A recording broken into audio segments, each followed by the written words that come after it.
family that prays together stays together. I'm reflecting on the readings of the 17th Sunday of Ordinary Time, Year A. And I'm Brother John, Bailanda of the Congregation of Holy Cross.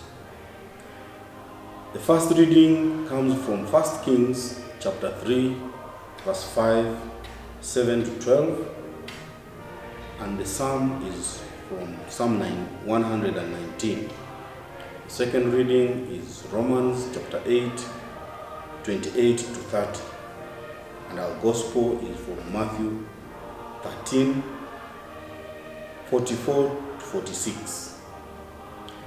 These readings are about the prayer we should present to God. The prayer we should present to God.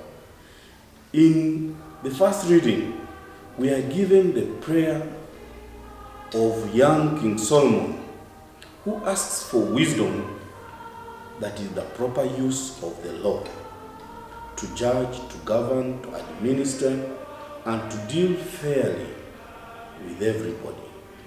In the Gospel of Matthew, we reflect on the specific parables where Jesus compares the kingdom of heaven, the kingdom of God, with the appearances of familiar things to his listeners. The pearls in a field, the pearls sold by a merchant. The lesson we get from this is that things of value, such as wisdom, appear small but loaded with much more wealth.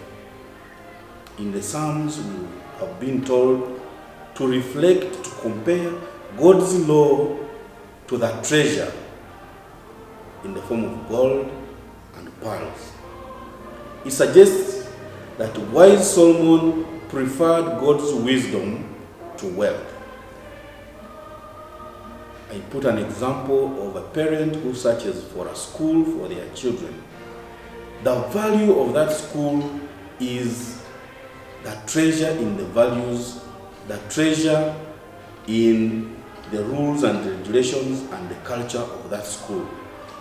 It's that treasure that blossoms in the future of the child, and it is that treasure that we should look for, that will help us to deal fairly with everybody, to deal fairly with our children, to deal fairly with our leaders, to deal fairly with our parents. The Lord be with you.